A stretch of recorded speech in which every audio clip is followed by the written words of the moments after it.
Alright, what's up? I'm John. I'm from Commons. I'm Griffin. I'm also from Commons. I play guitar. I'm Kevin. I'm the unpaid intern of Commons. Yep. He is, yeah. He does nothing. I also play guitar. Yep. See what happens. It's a guitarist. Breaks down on the highway again. Yep. All right.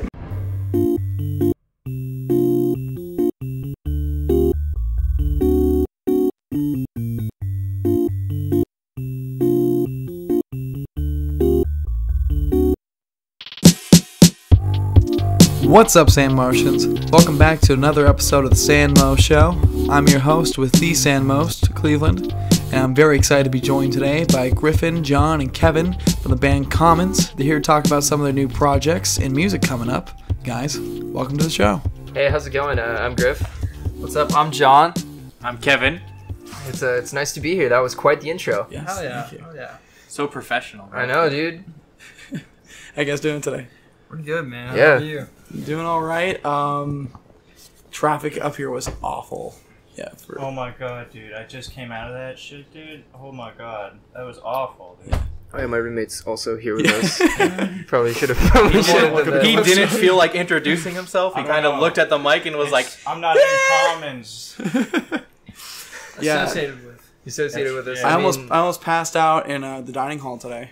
Oh. I got done with class and I just got really dizzy out of nowhere. I almost dropped my whole plate of food. It was like, and I was really worried for a minute because I got back to my place and I was still really dizzy and I was like, shit, am I good to drive to Austin? Am I dying? I was like, call my mom. I was like, Mom, I'm kind of lightheaded. She's like, you're gonna be okay. I was like, are you sure? Are you sure? Are you sure this isn't the cancer? WebMD says I've got a brain hemorrhage. WebMD says I'm actually dead. This is purgatory. did I catch the cancer? I woke up smelling burnt toast. Speaking of cancer, did you guys hear what just came out of Louisiana? What? A doctor found a way to cure melanoma by injecting herpes into the cancer. No. Seriously? Yes. Oh my You ever hear something Louisiana that is such a fucking wild place, bro. It's a catch-22. Like, would you rather have cancer or do you want herpes? Why not both? What if Well, we give you combine them. cancer and herpes? And then it's basically like you don't have either. Herpes or Hanser? You decide. I like cancer. I don't know. Cancer sounds like a fucking Hanson death metal band. That's why I'm about it, dude. Hell yeah.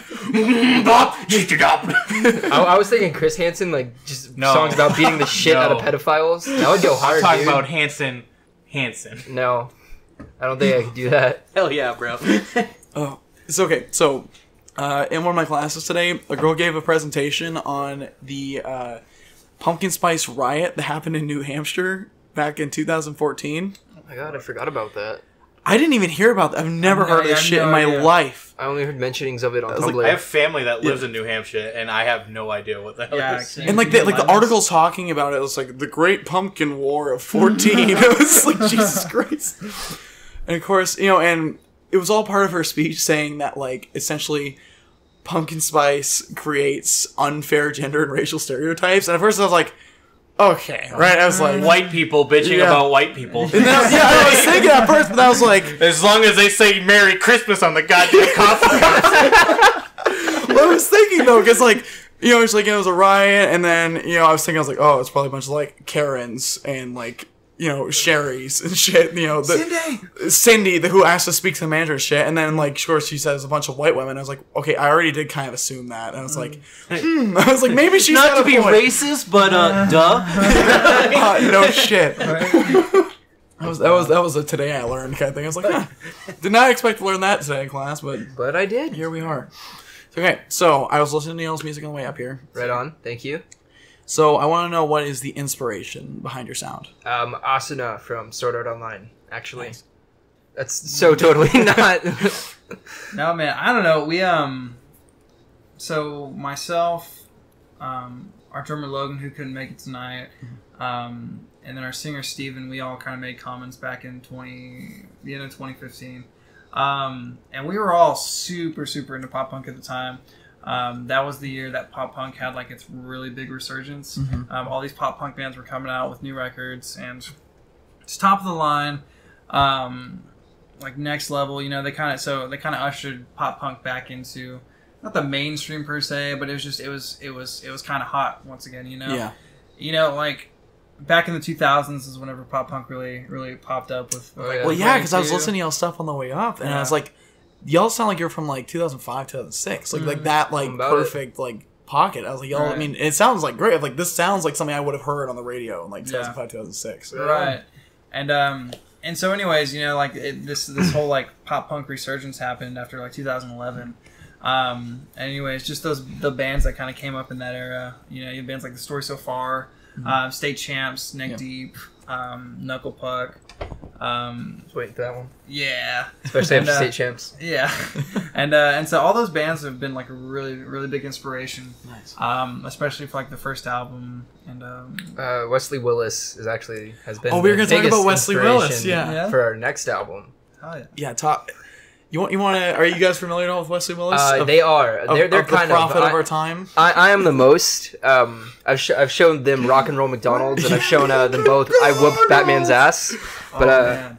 funny little anecdote before we start talking about this, like as you said, great American prophet.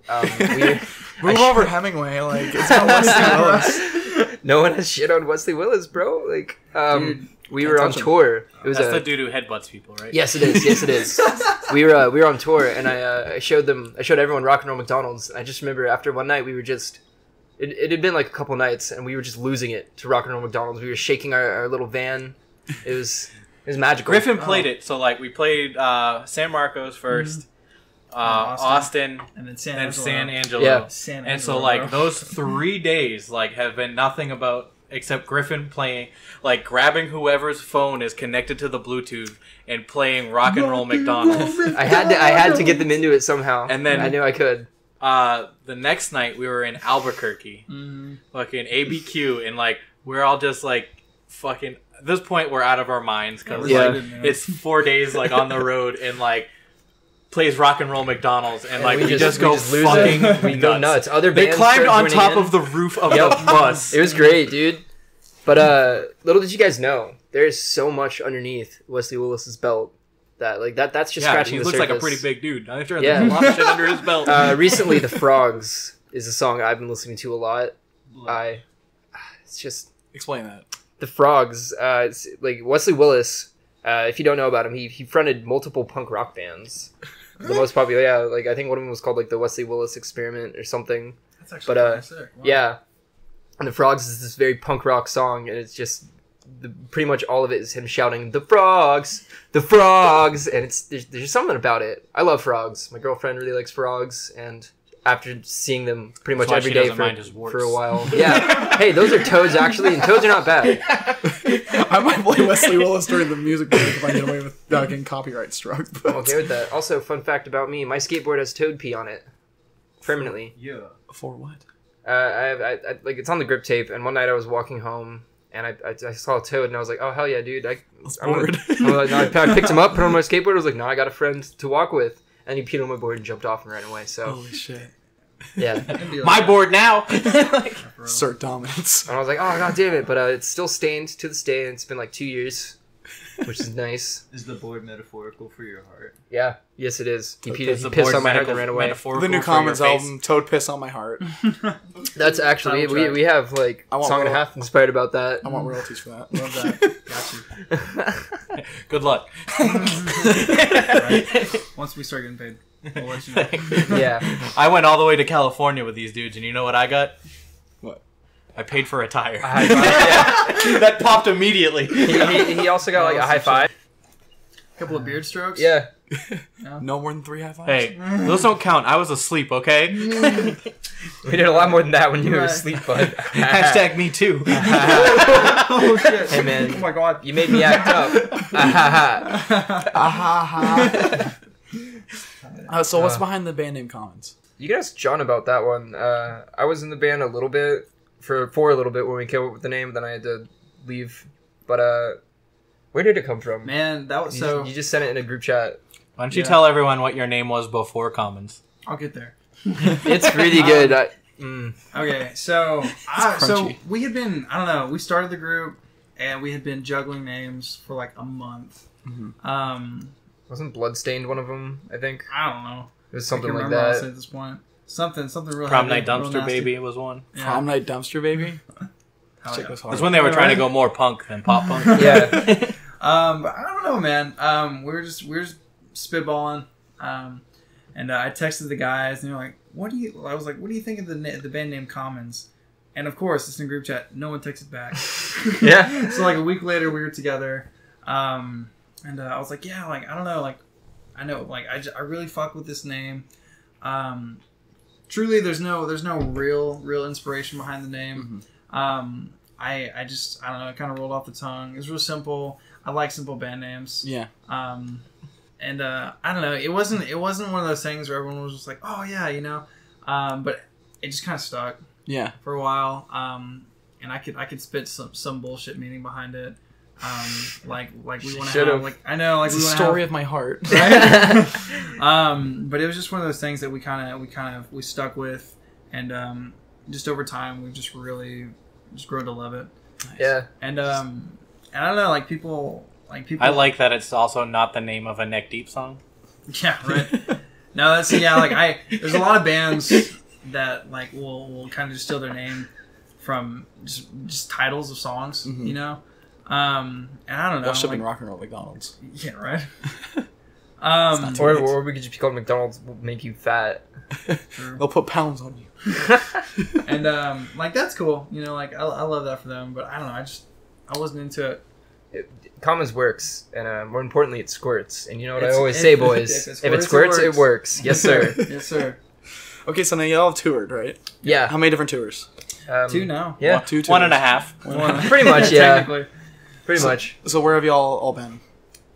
We've been like to a lot of places on tours. that was a Louisiana, good answer. Texas, Mhm. Arizona, New Mexico. Well, we didn't play in Arizona. Yeah. But we were New there. Mexico and California. And then all over Texas, baby. All over Texas. All over Texas.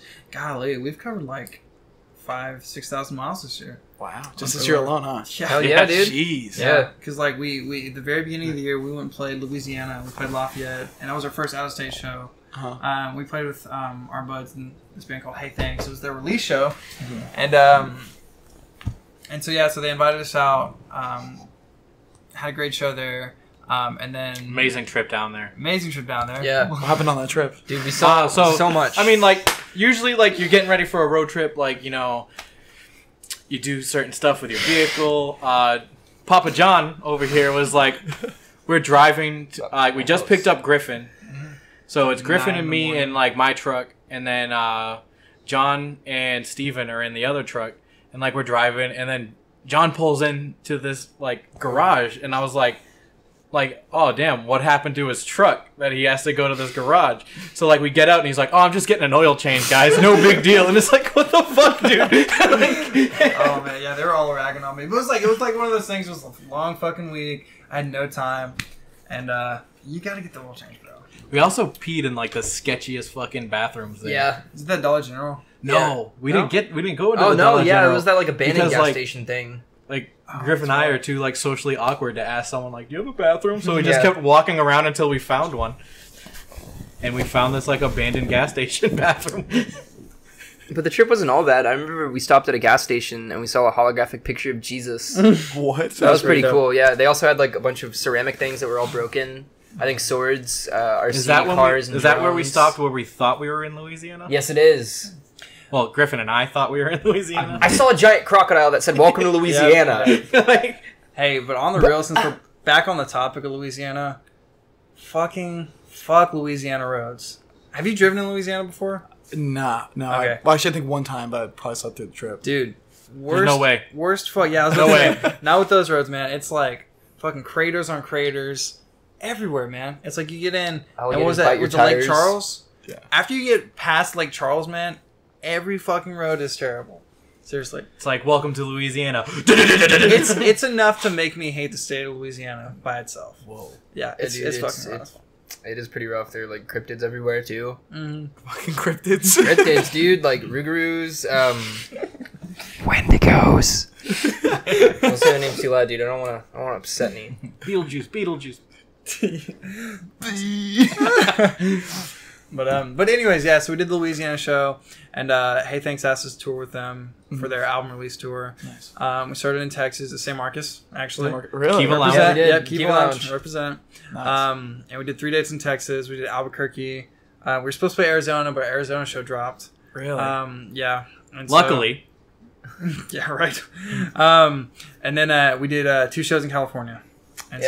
And the California shows were crazy because it was both shows were on each side of the spectrum. Mm-hmm. The first show we played was in Knuckleheads bar. San Clemente. San Clemente, Clemente. yeah. And we got there and like It was actually supposed to be in San Diego at a brewery, but like that got canceled because like the brewery closed down like 8 years ago. Right. And, Yeah, it was pretty cool. And the so next tour outside an abandoned hospital in Japan. Am I right? Bro, let's get Silent Hill up in this bitch. Fuck.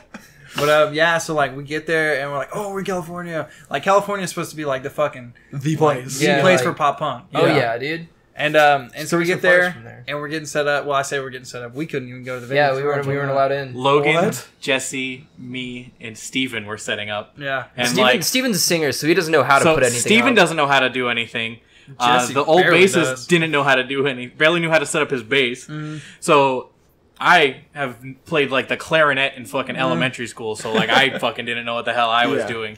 So that left Logan, and I'm like, okay. Awkward. And then like one of the other band's like merch people like came up to me and was like, hey, don't put out all your stuff tonight. Like we need room for everyone. And I was like, I don't fucking work for you. Like, so I just put out everything and then just kind of sat there like a dickhead. Right. And How come then y'all couldn't get in? There was a we bar were and under they weren't 21 and playing. it was a bar. Oh my yeah, god! yeah, John- they were super strict about Yeah. that. It was the John first time we turned ever played- 21 like 3 hours after our last show. Wow. And like, dude, it was they were so strict. Like, we weren't allowed off the stage. I was like, that was super annoying. We weren't allowed to see the other bands play, even though the bar was completely empty. Besides the people playing there that night. Jeez.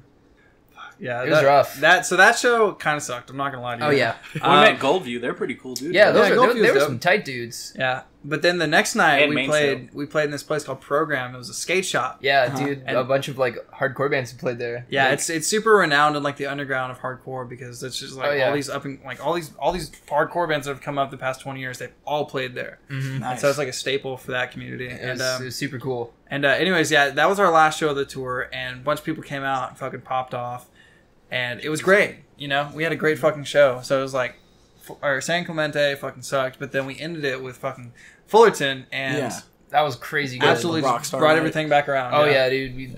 The crowd there was insane. Mhm. It's so cool. We got some 3D pictures taken of us there. 3D pictures. Yeah, Yeah, that they were dude. they were dope. That's They are dope as hell. dope. Shout Yeah, out Polygon Polygon Film. Film. Shout out, yeah, Polygon Film. Do you have Shout them? out to that dude. Yeah. Yeah. Yeah. Show Show me. them. Well, let They're- me get you real quick. It they're might take me a dope. second, so keep Yeah, that's talking. good. Actually, the next question I kind of had for y'all is kind of on the same note of the tour. Is like, what's the best venue y'all have ever played? Come and take it. Probably come and take it in Austin. Here in Austin. Austin? Yeah. Yeah, dude, we got it so good in Austin. Mm-hmm. For fucking real. Yeah, we have a friend named Skylar Harpole who books like all the shows, like all these big metal, pop punk, alternative rock shows that come through Austin. Dope. And Come and Take It Live is this. It used to be called Grizzly Hall, and before that, I think it was Emos I think it was, yeah. or something. It Oh, was these 3D pictures It's right so by cool, man. Emos. yeah, it was Oh right my by God. Emos. I like this and, one because Logan has like little T-Rex arms. And anyways, yeah, like the venue is super nice. The sound's great. The lights are awesome. The sound Oh, man yeah. fucking loves us over Oh, there. yeah, So he's he's a always good hooking sound us man up. too. Yeah. Yeah. He knows what he's doing so I can hear everything. Yeah, It's great. And anyways, and so every time we go there, we always have a great show. And it's probably the most professional stage that we Oh, get yeah. to play on. You know, Definitely say which that. is dope. Which is Oh yeah, dope. it's super sick. And it's very cool that we're so close to home. And so like we're lucky. We got it made. Why is your hand on his thigh? It feels good. We're close, dude. Yeah, dude. We're not like other. We're not like other bands, dude. Other venues on tour. What is it? The Velvet Lounge. Oh, dude. Griffin Lounge? fell off stage. Dude, the stage was so small, and we're a 5-piece band. We're a 5-piece off band. stage. The curtain drooped like it was on the back, and like when it fell like and curved, so it landed on the stage. So I thought I had so much more room, and I took like a step, and my toes were on, and then they just slipped off, and I was like, oh god, I can just feel myself falling. Kept I was like- playing though. I kept playing, Oh, and I was like, Hey, well, fuck. all right. And I just hit the ground, and I was like, well, I'm on the ground, so Did y'all it see the just kept video going. of Tyler, the Creator? I think it just came out like last year. So Oh, like, yeah. he busted his ass on stage while Yes. singing, and he just kept going. He just Yeah, like, dude. Like yeah. you gotta. I mean, but he Honestly. was like he's like you can see him like he hit his hip. He's like, he's like, Oh yeah, dude. I landed straight on my tailbone, and it fucking hurt. But I thought it was so goddamn funny because everyone was like, "Oh my god, you guys are." You're the dude that fell off stage. I was like, hell yeah, dude. That's me. It was That's just me. crazy because like we were like on our third or fourth song, and I'm on the other side of the stage from Griffin, and I play like I have my own bubble because I gotta. Yeah. And anyways, so I'm over here playing, and all you hear is a thunk, like it was I guess it was your guitar like Yeah, hitting your my head. hand hitting the strings or something. shit. I don't know. And I Probably look over there, combination. and it was like 1 second Griffin's there, and then the next he's just fucking completely vanished, wow. completely. Like you can't see him at all from the stage. Oh yeah. Like it was funny because I was at the merch table, so I just hear the thunk of like him hitting all the strings, and then like I like look up and like the entire band is like looking over there and still playing, and like the whole crowd was just kind of like. Popped up the next song, and I was like, you guys are great. Yeah. This is tight. It was sick. And So where's the Velvet Lounge at? That was in Arizona. Albuquerque. Or Yeah. Albuquerque. That was right down the street from the car wash from Breaking Bad. Yeah. Yeah, That was actually. really cool. Yeah. And That's no, dope. it was right next door to the. There's this. Have you ever watched Breaking Bad? I've seen the first 2 seasons, and I fell. I've never watched it myself, but it's right next to this Mexican restaurant. Yeah. Was it 1 in a Million or something? I can't remember. But anyways, they shot some scenes of Breaking Bad, and I remember Logan and I went in there for dinner because we just sound checked. Show was getting ready to start, and we were just chilling. And Logan fucking loves Breaking Bad, and so we go and sit down in this restaurant. I have no idea what's going on, but the waiter comes up to take our order, and Logan like taps on him, and he's like, "Excuse me, is this the restaurant where they shot Breaking Bad?" And the waiter's like, "Yeah." and he was like, "Yeah, actually, like you're sitting in the very spot, like the very table where they filmed all those scenes." I'm sure that's what he tells Sploosh! everybody. Oh, he sure, tells yeah. everybody Oh, that. yeah. And The Logan, rumor is Logan if you get a $5 tip to the waiter, you get to meet Heisenberg himself. Yeah, Bryan Cranston is in the kitchen real right now. Heisenberg. it's like, yeah, dude, these fucking sopapillas are fucking famous for a reason, man. Yeah, that's awesome. Man. Fucking Okay, so now y'all are recording new music right now, right? Yes. Yes, sir. Yeah. So, in general, what direction are you guys taking this album? Nice direction. Yeah. A good one. Definitely not in a pop punky. Yeah. Okay. Like we're kind of separating from the whole pop punk sound. Change the sound up a little bit? Oh, I mean, it's going more alternative rock, and Okay. kind of the way that this record is going. Is it's starting with that kind of vibrant pop punky sound, and it kind of, so it's 5 tracks. As the tracks go on, it slowly goes from that happy, fun, uplifting pop punk sound to more of like an alternative rock, kind of emo, kind of dad rockish, but not too dad rockish. Like we're not going like 3 Days Grace or 5 Feet Death Months on it. But just but just a little more mature, you know. Yeah. Like we put out that record 2 years ago. We recorded it almost 3 years ago, you know. And so just in that time frame, Lots changed. a lot's changed, man. You know, like you get into different music tastes, and it's, you know, like as a musician, as a creative, you know, and just in general, you know, you get influenced by those things, and you really take a hold of it. And I know for me, I fucking love like pop rock and shit like that right now, like the band Commuto, 1975, Hot Milk. Hot Milk is fantastic. That's my They shit do right an now. awesome Jonas They're Brothers so cover. good. Yeah, They cover. Wait, so Hot Milk is the name of the band? Hot Milk, yeah. dude. I've never We got, heard we that got, before. you got to show them Hot Milk when you're doing the stream Dude, later. we will. Hot Milk Yeah. is so fucking fire. Super dope. And so anyways, so because of that, like I knew that we couldn't just completely like change the direction, like just fucking hard right. Transition. But I write a lot of the instrumental. I write most of the instrumental Yeah. for the group actually. With Logan, he does the drums. I figure out the strings, bass, melodies, and stuff like that. And, John's the real deal. so basically, like, just did my best to kind of curve the sound, make it more tasty. Like I said, less pop punky, just because we're not really about it. I don't Yeah. want to be referred to as a pop punk band anymore. Yeah, not really. And Me neither. and I guess that's the cool thing about music nowadays, that the whole genre classification thing is really falling apart. There's so many well, actually, goddamn with subgenres. Panic at the Disco, they've changed their sound a lot. That's a great Oh, yeah. example yeah, right yeah. there. They've almost like every album's almost a different sound with them. Right, which yeah. is so dope. Yeah. It's so cool, man. I love CRs doing that. And funny enough, because like Panic at the Disco used to be a band, and now it's just kind one of guy. Brendan Urie and whoever he Yeah. decides to take on tour with him. Yeah. But, I mean, that just goes to show you how fucking talented that guy is. Yeah, Yeah, he homie's is. crazy. All the production, all the He instrumental. he is a like male a Day to singer. Remember, how like they've changed from like old record to whatever. Oh, the dude, last yeah, they're Common big. Courtesy. Like big they different sounds. changed their sound completely. Like they were like a fucking like hardcore fucking band like when they first Yeah. started, and then they're they're like like metalcore, pop punk, and now And they changed to like they're post kind of- hardcore. Now they're pop. Then they were like pop just punk. kind of rockish, dude. Now like, they're just kind of like some good ass rock. Right. It's great. And that's one of those things, like, I've seen this picture a few times where it's a little bubble chart. And it's basically trying to explain, like, how people nowadays should write music. And it's like here on the left, it's like the weird shit that you like, and then the right is like mainstream, like stuff that sells, and then right in the middle is like the product that you should be writing. And I don't know, the whole phrase selling out doesn't really mean too much to me, because like that's like we were saying earlier, like people's tastes change, you know, and they like they want to write like what they're into at the time. You know? A lot of the time. You know, most of the time, and so that's one of those things that like you really have to take into account. You know, because if you're just putting out the same record here and there, it's I think there's a huge like difference record. between selling out and evolving. exactly. Because it's not like For real. you guys are like fucking what the hell's that country singer's name? Do I look like I know? Pointers. Yeah. No, Luke Bryan. Fucking talking about big green tractors and shit. Dude's never worked on a farm in his life. Oh, Like, yeah, that shit. that shit's pandering and selling out. Like, Yeah. and like We'll that's never not do what that. these dudes are about. We keep it real. We're tight. We're just some chill dudes making some chill tunes. Yeah, Also they're not out there giving talking you about all the money. hood things they've done. But please when they pay have us. it. We really enjoy eating and surviving. Please. Please, I would like to get paid eventually. bro, please, bro. I'm so hungry, bro. I'm a vegan, bro. I can only eat so many things, bro. It's so dumb. Bro, please pay us. Yep. Okay, Please, and so you're talking about the writing the new album, but so what in general does the writing process look like for Comments? You know, that's something that's kind of changed on that first record that we did. A lot of it was just like I sat down, came up with riffs, came up with like lyrics and melodies, and would just bring it to the band.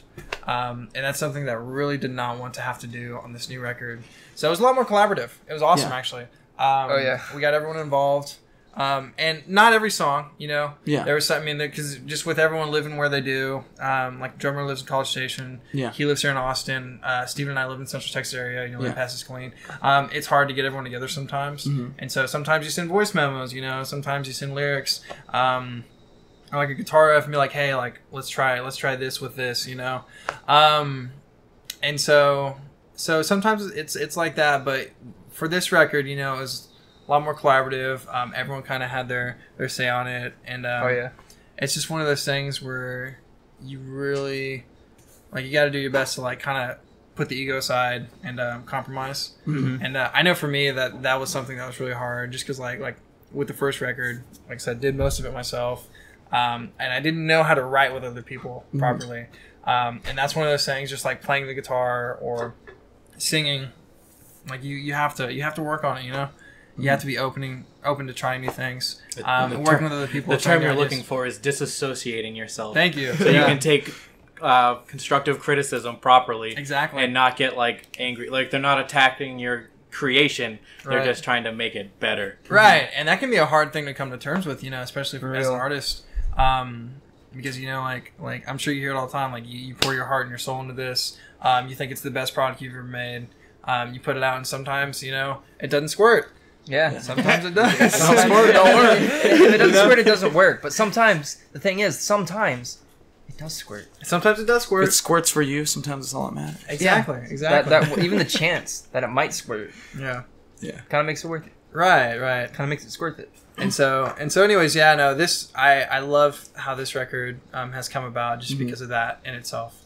You know, I really wanted to be able to kind of mesh with these guys, and Oh yeah, all of us have so many different like styles and preferences in music. It's really cool. Like John's really into the pop rock and the like soulful, really Country.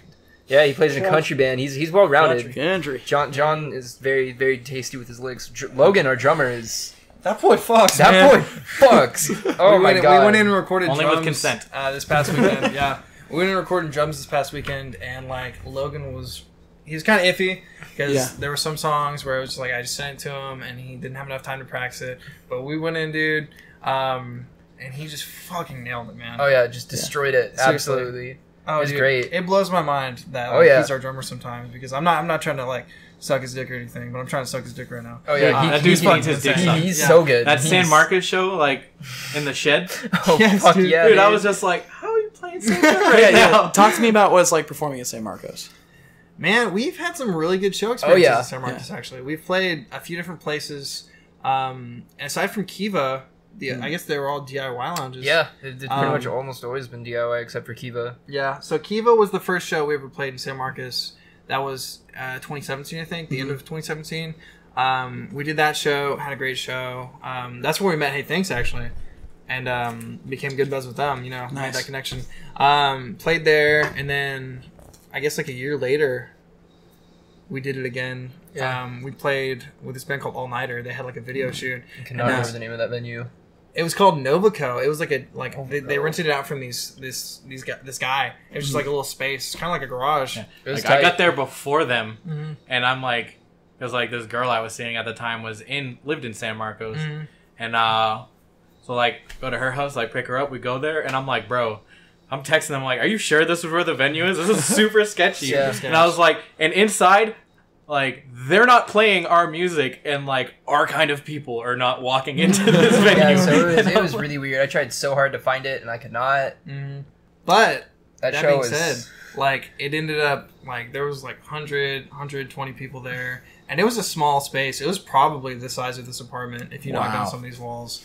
Oh, it was smaller, bro. Was it? Oh, yeah. Honestly, it it was was. super intimate. Oh, it was man. sick. So hot, dude. There was no AC in there. Everyone took their shirts Just a off. couple of It was fans. sweaty. Yeah, It was good. I almost passed out. but you know, like Bro, you almost went into the fucking speakers, dude. Yeah, I was. Like my first time meeting Griff is like he wasn't in the band yet.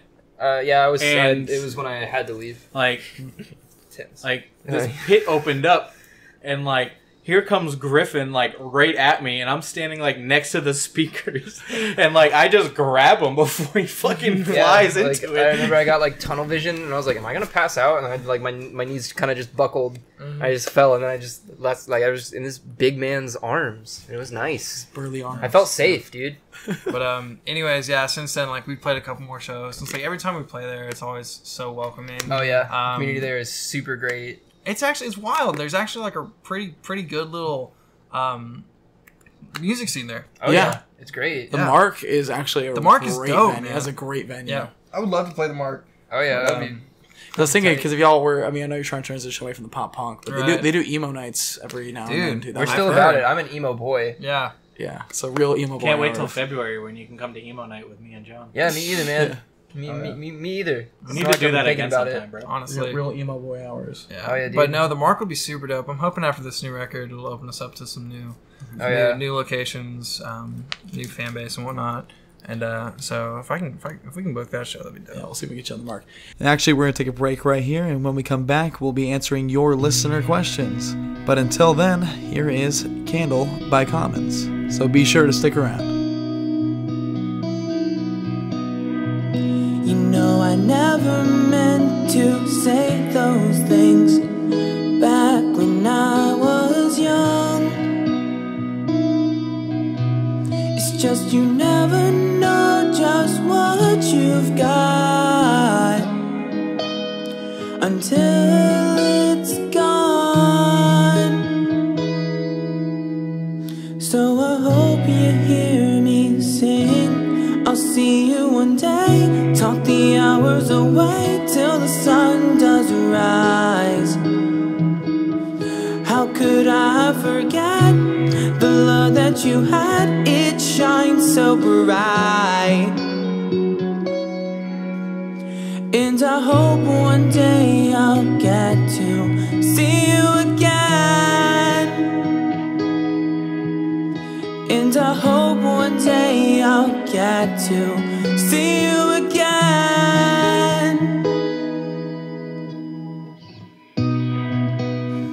These dark blue skies aren't the same without you here.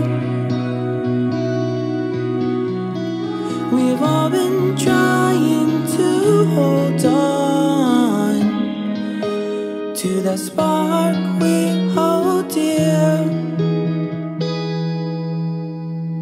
If only you were here, I'll see you one day. Talk the hours away till the sun does rise.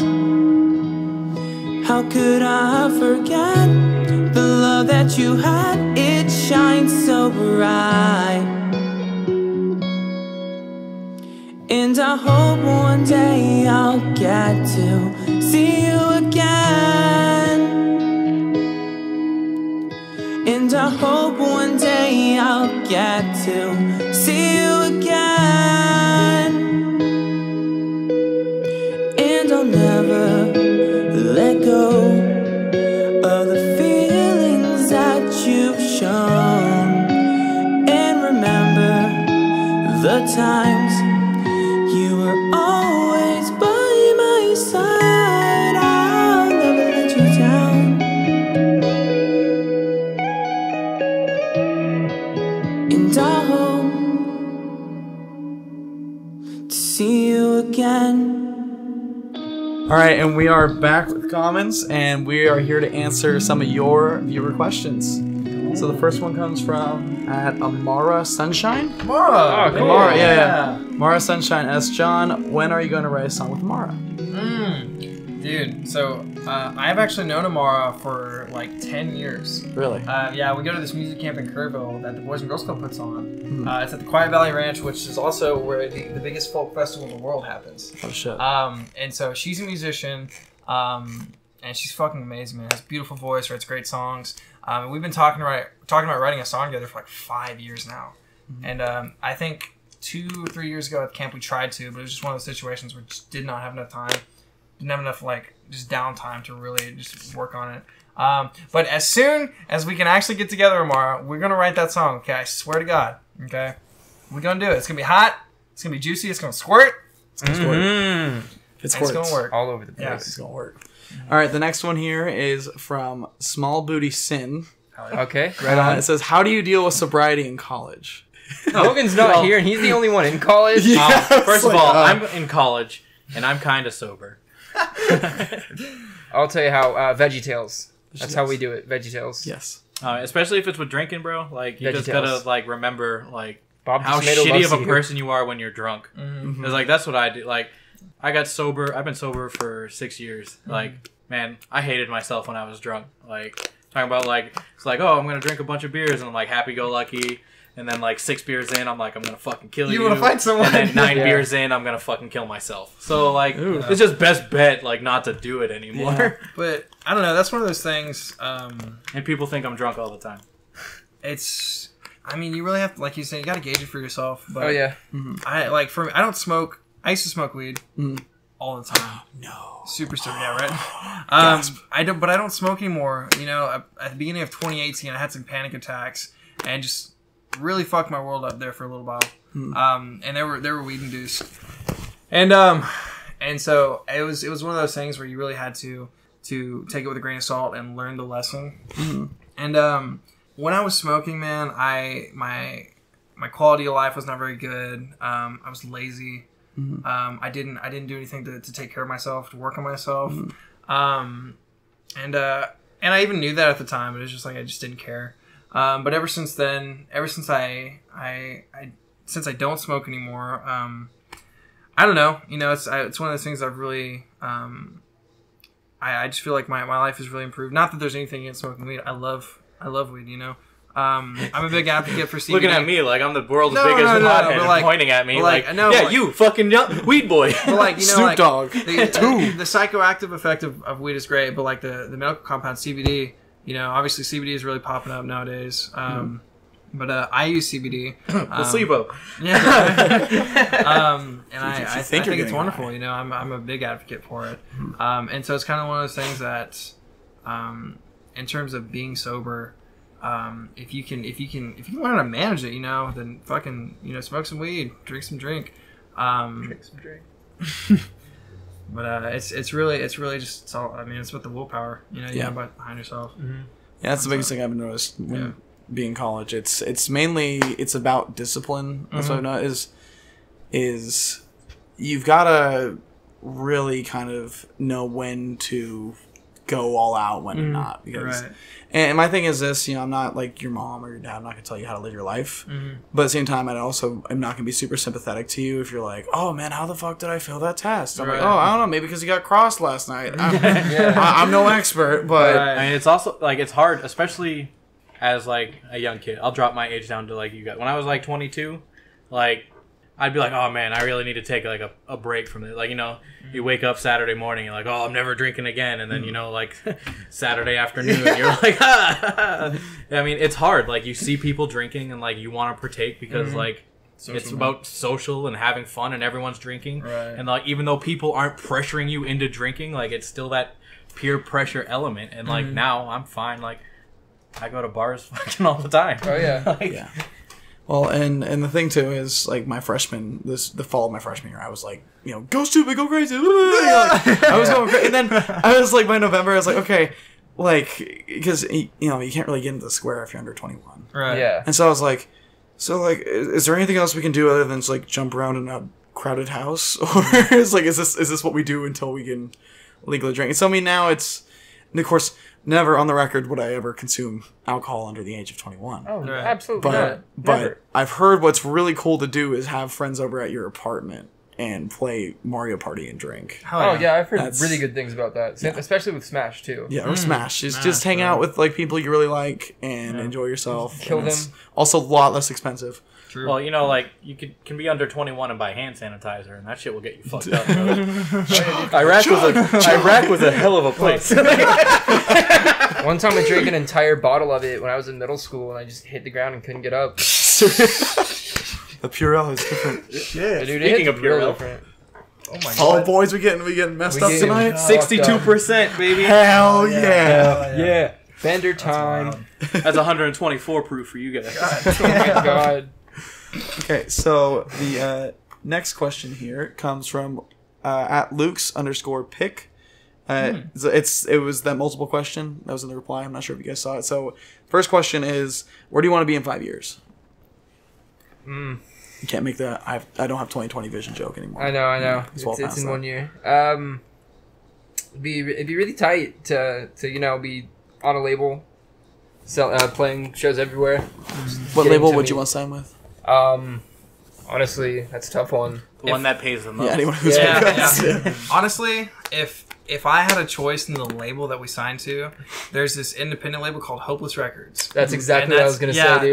that's like coming up, like I was telling you earlier about like that wave of pop punk bands that come up. So many of those bands signed to Hopeless. They treat them so well on that record label. It's one of those things, like I was saying, it's an indie label. They don't have a crazy amount of money, so they can't be like, hey, like, we're paying you, so you're gonna go in the direction that we want to go. Yeah. You sign, they help you out, they put you on the right track, but they give you those creative freedoms to still make the music you want to make. I'm sure with any label that has any kind of financial support behind it, they might try to budge you to do like what is happening at the time, That's business, bro. But that's just business, yeah. Like they're trying to make money just like you are. It's an investment, Oh yeah. Yeah. And so on the topic of 5 years, man, if we're still making music in 5 years, I hope that we're making enough money to survive off of, Yeah. To be able to live like independently off of our music, that would be. And pay your road manager. And pay a road manager, yeah. Yeah. Be able to actually have like a team Right. and like not have to tour on a Thule again. That would be fantastic. The Thule? Yeah. We did our first tour on a special bus. That was rough. Straight up. It actually said special on it. It was great. It was great. Broke down like what, 4 times? Yeah. Jeez. The tires count as once. I'm just Yeah. gonna... Okay. But anyways, yeah, like 5 years from now, if we're still a band, we're traveling, making enough money to survive. Yeah. That's the goal. Yeah. Like one of the cool things about being in a band and having that outlet is, it allows you to travel, to meet new people, try new things, things that you wouldn't necessarily get to do under normal circumstances. Yeah. Oh, yeah. If you weren't associated with it. And I think that's a big point for anyone who starts a band. I don't know anyone nowadays who's in a band because they want to get quote unquote famous. Oh yeah. Because that's really, it shouldn't be what it's about. No, not at all. I mean, like, sure, if it happens, that's tight, but I don't know. just seeing people like wearing our shirts, or like just anytime someone's like, "Hey man, you guys make cool music." That's what it's all about, baby. Truly, man. And it's, you know, like whenever like I remember whenever we first started out, it wasn't one of those things where like we were making music for anyone. We were making music for ourselves, you know? Like we just wanted to do it because we really enjoyed it. And that was cool. And as the band's kind of gone on, you know, people start to connect with the music, you know. People start to be able to relate to it, you know. So that focus shifts from making music for you versus making music for them. And it's really gotten to the point in the career where you really want to focus on that, you know, like with this new record. It's called the Series EP, and essentially what it's about is you know, going through this traumatic event and like a storyline following basically like these stages of grief almost, you know, and then recovering from it, you know. The very first song is about going through that traumatic event. The next song is kind of about just losing yourself, you know, like in whether it's like substance abuse or just like alienating yourself from your friends, and feeling alone. And then from so on and so forth, it's about falling into that hole. And then it kind of rounds out, you know, the last song on the record is called No Clouds. And that song is essentially about coming back from that place. You know, I wrote that song about, like I was saying earlier, when I had those panic attacks, you know, I went through a really bad state of anxiety, depression. And that song was kind of basically about me kind of coming back from that, you know, recovering. Good, yeah. And a huge thing with pop punk music that I don't love is it's really focused around negative emotions, you know, sadness. You know, there's, I mean, the whole pop punk genre, you know, it's happy sounding music with a sad message behind it. Yeah, you know, I've always kind of noticed that. I'm like, yeah. The lyrics are dark. This shit bangs, but it's dark. And but that's why so many people relate to it. You know, and that's why a lot of times you get associated with things like emo. You know, which is cool. And don't get me wrong, you know, like when you're sad, it seems like that's whenever your creative side flows the most. But I don't know. I don't want to write sad music all the time. You know, I don't like to write love songs or anything like that. But writing sad stuff all the time is kind of draining. Yeah. So you kind of have to always be in that sad mood set, and then you put yourself in that sad mood set, and you just kind of don't go anywhere from there. Sometimes stay it's there. kind of like quicksand too. Yeah, you kind of start sinking pulls you deep under. into it. Pulls you underneath it.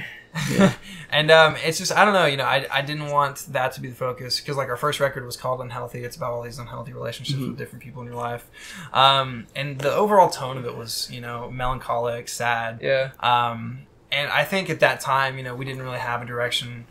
We didn't know what we were trying to do exactly. We just knew what worked, you know, and we were just kind of playing off that.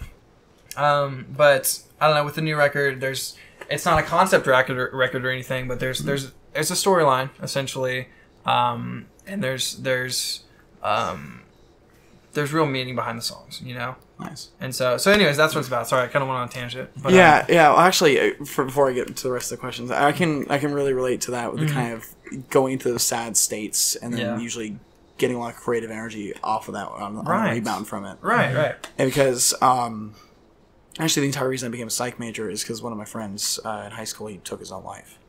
And I mean, it was like that, like literally just, he broke up with his girlfriend the same night he killed himself. Wow. It was out of nowhere. And he was the most laid back guy I ever knew. And so that really fucked me up. And so, I mean, because, I mean, especially I was a sophomore in high school. And of course, when you're in high school, you're in your own little bubble, you know, you think everybody lives forever, you know, we're never going to get old, you know, and then it just suddenly pops, you know, just suddenly it gets very real out of nowhere. I mean, like, I went with like some of my classmates to his funeral and stuff. It just got really real out of nowhere. And so at that point, like, I had a lot of questions, and I was like, I want to know, like, why somebody would even ever do this. Right. And that kind of led me to psychology, and that actually ended up because of there was a schedule and there's a conflict in the schedule when it came to picking my classes for the next year. So I could either take a psychology class or I could play football.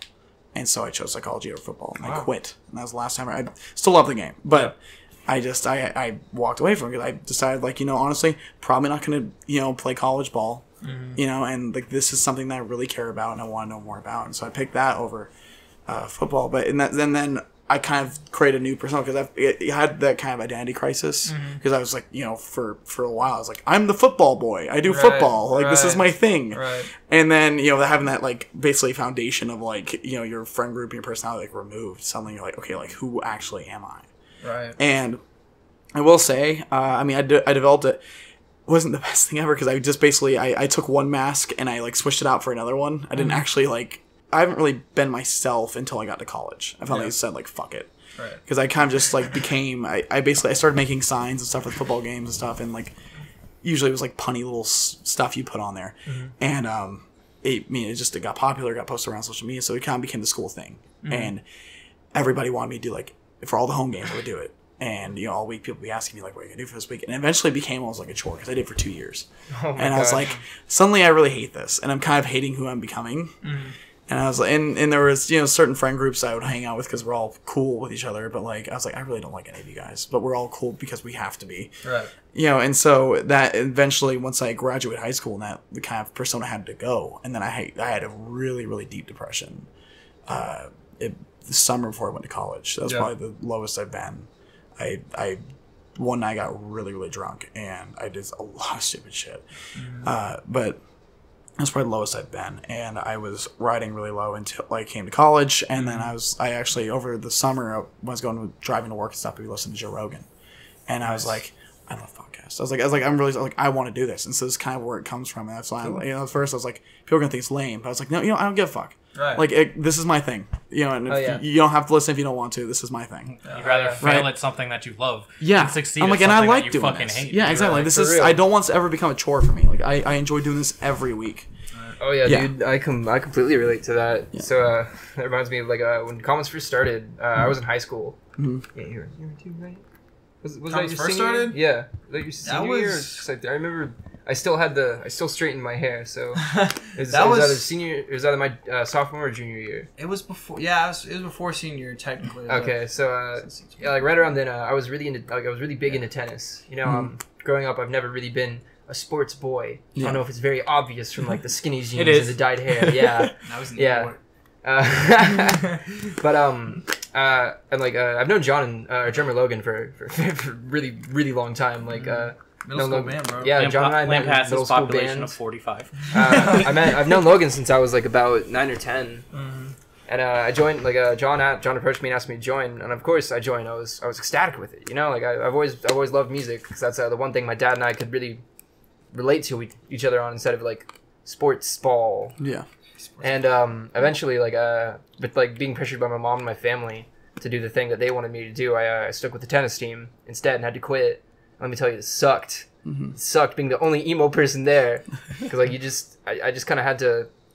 I never got to talk about my interests, kind of had to play into theirs and what they wanted to talk about, and it was so boring. Yeah. And then immediately after high school stops and we all graduate, they just dropped me like that immediately. All these people that like we had like a relationship of like 4 years or like 3 years, and they just dipped. That's how high school. Oh yeah, dude. After that, like I was in this constant like cycle of like not knowing where I'm going in one direction, stumbling, messing it up, and it just kept getting worse and worse and worse. But then I started to get my shit together. Enrolled in college, which was great. Definitely a big boost. But eventually, cheated. I didn't. But what it all leads to is I just rejoined with Commons, and from there it's just been a constant like not uphill battle, a constant like upward trend. Yeah, upward trend. It's been great because like they're all people I've known for a long time, except for Jesse and Steven, but I've known Steven for. Who's Jesse? Oh shit, 3 years. Yeah, who's Jesse? I fired him. I've known Steven for like 3 years, but what it boils down to is, man, that creative stuff. Yeah, you can really hit a big bounce. Oh yeah, dude, it kind of helped attribute to me having confidence in myself enough to start a podcast with this fine boy to my left. Yes. About to be on that after this. Oh yeah, dude, it's gonna be some good weird shit. Yeah, it's gonna be. I'm looking forward to the weird shit. Yeah, I think that's like a hard thing for like everyone though. Like people like assume that like high school is gonna last forever. Like not actually going to school, but like it's like, oh, I know these people. Like I'm gonna hang out with them forever. Yeah, we're gonna talk forever. No. Like people I've talked to in like from my high school, none. Oh, actually, I have like one friend that I talked to from when I was in college the first time, and then I was like, you know what, like fuck this, I'm joining the army, I'm getting the fuck out of here. One little kicker to the story I forgot to say. They all still hang out with each other. Just without me. And one of our friends was like, he left in the military. But now you got a podcast, you're in a band. So, yeah, I mean, so who's they the real can winner? eat my dick. But they went and saw a sausage party without me, and it was the day right before one of our friends left for the Marines. Betrayal. They didn't even tell me about it. That's betrayal. It was whack, but... Okay, so back to the questions. They're not on the San Mo show. Okay, so this Luke guy also asked, how do you guys see music changing? Is there any directions you guys see it going? Or? I guess it's kind of one of those things we were talking about earlier. Like, definitely don't think we're gonna have that pop punk sound forever. Oh yeah, you know? Mm-hmm. Without a doubt. And it's just kind of one of those things, you know, as your interests evolve, so will your music. I don't know where the direction of the music is gonna go. I know where it's going right now. But a year from now, 2 years from now, you know, if we're still making music, that could change. We're actually about to transition into a ska band. Oh fuck yeah, dude! I'm about to pull out my saxophone, man. Oh, dude, I'll play It's all about the my upstrokes, trumpet, bro. All about the upstrokes. Okay, so I guess that kind of answers his fourth question too, is will you keep it rock? And you're kind Oh, of... absolutely. Yeah. Without I a think so. doubt. I think we will. I mean, We might bring in a synth at one point, but dude, I'd We're be down. always gonna have I'll play a double goddamn some guitar. do some synth wave. that'd be sick. Just do Fuck it. one synth Dude, wave. hell yeah, we could all wear like morph suits, like Get a not morph suits, saxophone. like skin you gotta suits. do the thing if you're doing a music video, like where it's you on the screen and it's like a bigger, like faded out version of you behind you. Yeah, Oh, yeah. yes, You gotta do that yes. shit. You have to at least do that. Okay, so the next one comes from Michelle. Miss Grell. Yeah, Miss Krell. Shout out Mitch. It says, does man truly have free will? That was the only question she really wanted to know from you guys. Does man truly have free will? No, Depends on your perspective. not if they're religious. I'm not religious, and the euphoria I feel is euphoric. Truly euphoric. Milady. Tips Well, for you have the that. free will to choose to be religious or not. So, like, you do have the free will. Man. Or was it on your timeline that you were going to choose to be religious? Ooh. Ooh. Ooh, dude. Okay, I can't. Perspective. I can't do this. Dude. I don't know, bro. But I'm just saying, the flying spaghetti monster guides me. Are you Pastafarian? No. If I have to go to one religion, it's definitely going to be Pastafarianism. Yeah, I guess. Can you explain that to me? Because I have no idea. Pastafarianism is basically a shitpost religion. Yeah, pretty much. This It is what I started describe back it. in the Zanga days. It started like late Zanga, like early MySpace. Yeah. Like, yeah. Bro, I was alive during all of this. Like, I was there for the movement. I'm 30 years old, okay? I remember all of this. Like, the flying spaghetti monster has visited your MySpace wall, or my whatever God. the fuck they called it. I don't May, think it may was his a wall. noodly appendage bless you all. Yeah, like... Basically, what was it? It was God, what was it? Was some.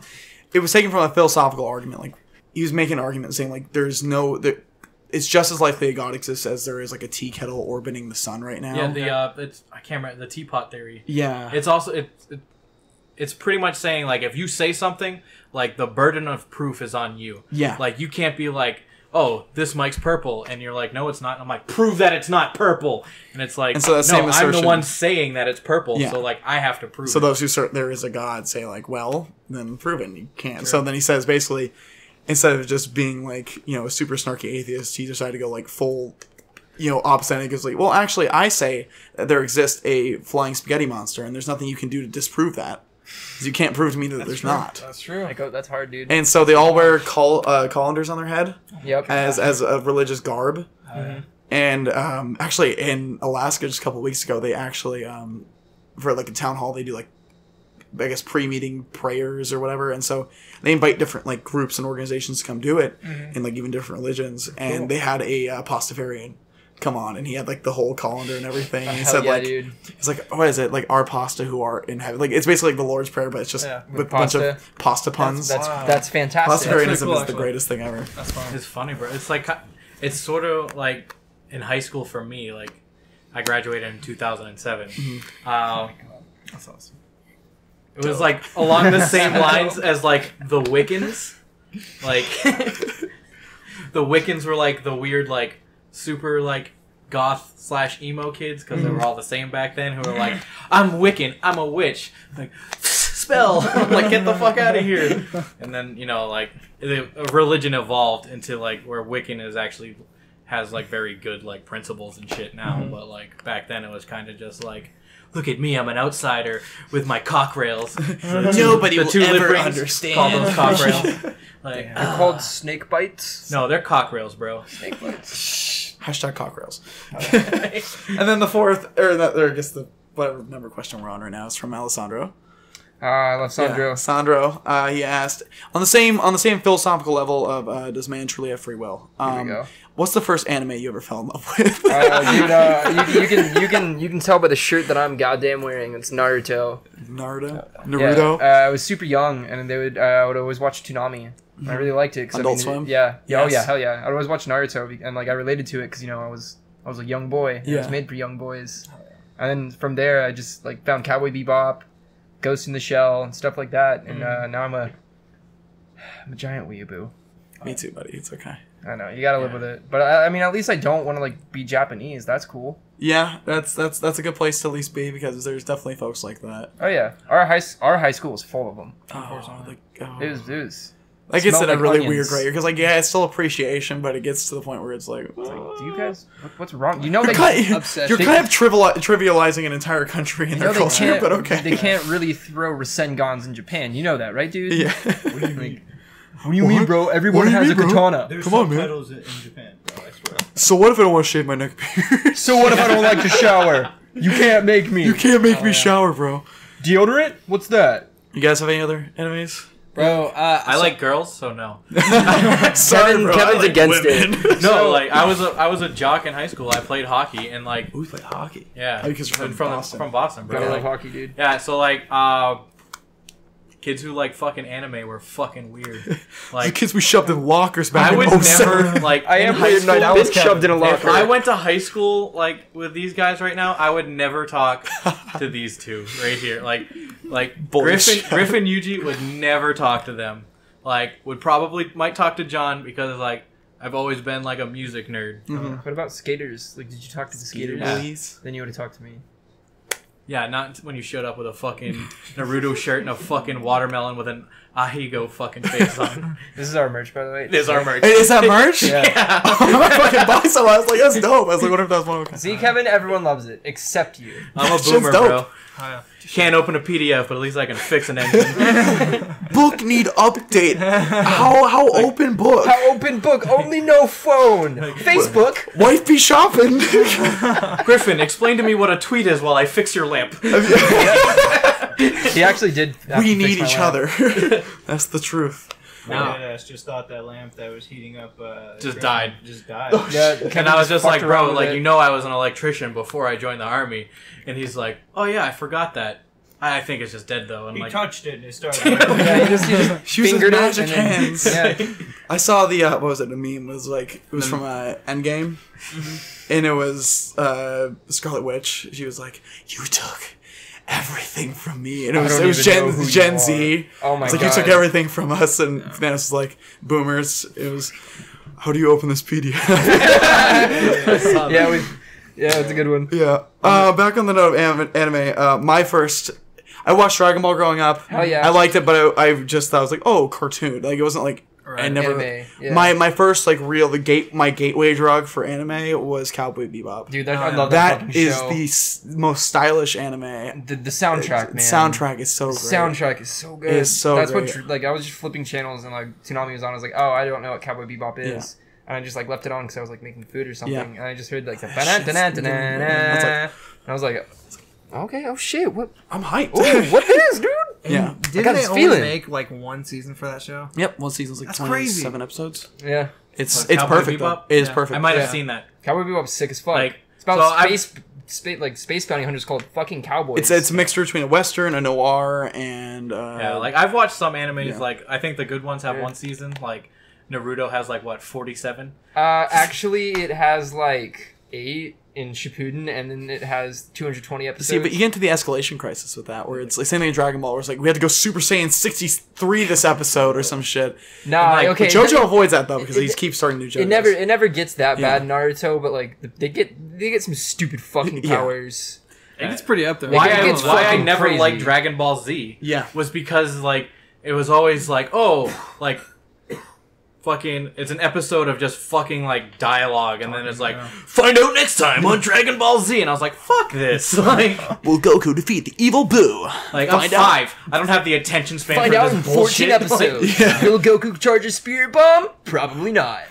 Not until he realizes he can still do that. Oh, I think that was... So, Bebop was probably the first one I fell in love with. Love The that first one that anime. fucked my shit up was probably Neon Genesis Evangelion.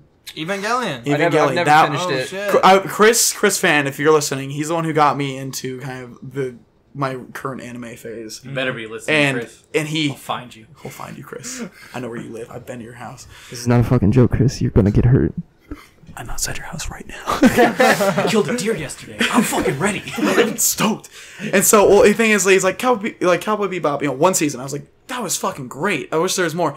And now I kind of don't because Netflix is gonna do live action adaptation. No. I want to scream. Anyway, not important. And then he goes, "We gotta watch Neon Genesis Evangelion." And I was like, "What is it?" And he's like, "It's it's mechs." I was like, "I fucking love mech anime." And he's like, "Yeah, let's watch it." Little did he tell me it's gonna turn into like a depressive therapy session for the last 5 episodes. Yeah, it's sad. Some of the darkest shit I've ever seen. Like, it gets. I really cried bad. the first time I watched it. Like, I was like, it's just that kind of quiet, just like Yeah, tears just- rolling down your cheeks, kind of thing. Like not even like barely like even noticing them. They're just coming out because you're Yeah, just I was like, fucked. Well, and that was during that like really low phase. I had like the summer between college. yeah, That's when I dude. watched it too Dude, because same. it like cut me so because they got like right to me. I was like, Dude, I like rewatched Naruto during that because like I don't know why I just fell into it. And there's this part where like Naruto like goes and like talks with his parents who are already dead and like they like left something so they could like leave a message for him. And I just remember crying super duper hard. And there's so many tissues. I told my mom I was just spanking it more than usual because I'm not gonna be like, yeah, mom. Naruto made me cry for 3 hours at 4 a.m. so what if I cried over that one episode of Pokemon where So Ash what, Mom? gets solidified in stone or whatever? So what? But you like mech animes. Yeah. Have you seen Code Geass? I started it. It's so Sandra always fantastic. talk about it. It's- He keeps telling me to keep watching. It's so fantastic, dude. You gotta. Shout out Gregory. Shout out Greg. Greg's my homie that showed me that. Mm-hmm. It's Shout out fantastic. Greg for getting a job at Whole Foods today. Yeah, dude, I'm Hey. jealous. It's like getting into Harvard. It's difficult, man. Stan, bro. Bro, that picture he posted like freaked me out because like he had his finger through his plug, but it looked like he fucking like degloved his finger for a second, and I was like, Greggles, no! Greggles. Griggles. Anything else you guys want to say before we wrap this up? Bro, Studio Ghibli, Spirited Away. Oh Spirited yeah, Away? dude. I remember seeing that on Toonami. Yeah. Changed my life. That was my. I know we're about to exit this. That was my first one. Never been a big anime guy, but that was the first time I'd ever watched something that left me in like a melancholic state. Yeah. I was like Is that- 7. That numb. Dude, yes, I had never felt that way before, man. But that was like Very what contemplative. changed my life. At least it has a really happy and cute ending. It does, but something about that movie, man. Like when her parents get turned into pigs, and like probably that feeling of like you're completely powerless. Everything is gone to shit. Yeah, Yeah. everything's Right. fucked up. You're fighting a witch. You don't know magic. Right? Like, how do you You know, recover man. from this? I think He was 7, I was 16. I think our last words should be We're not the same. stream commons, Stream Comments, comments, yeah. bro. Oh, yeah. Where you guys on? Spotify? Spotify, Apple Music, everything, some man. songs on YouTube, Napster. Bandcamp, Grindr. Fucking, if you were willing, LimeWire? please stream on Napster. No, not old, like, not gonna give your computer AIDS Napster. Like, Take your so Napster Computer actually came Planned out with like a Parenthood. Spotify like type deal, and Yeah. like it's more expensive than all of them, but like what they pay so much better. It's either like a penny and a half or something per stream, or like 0.15. But either way, it's like that versus was like- Spotify's, which is like 0.3 or something. Yeah, it was like 0.03 or something 10 like that. times more. Yeah. It's still shit, but it's Yeah. 10 times more. Still more. It's crazy. quantity over quality here. Yeah. Anyway, follow the Sam Mo Show on Twitter. Hell yeah. At Sam Mo Show. Make sure to stream comments. Hell yeah! And when can we expect that new album to be coming out? Dude, so we're Eventually. recording right now. If we can push out 1 or 2 new singles by the end of November or December, then we'll have it out December or January. Awesome, man. Yeah. We'll be looking forward to It's it. gonna be dope. All right. It's gonna be dope, truly. Oh, yeah. It goes horrid. It was so horrid. So horrid. It fucking scores, bro. It It did squirts. squirt. And I will squirt with y'all in the next one. Bye-bye.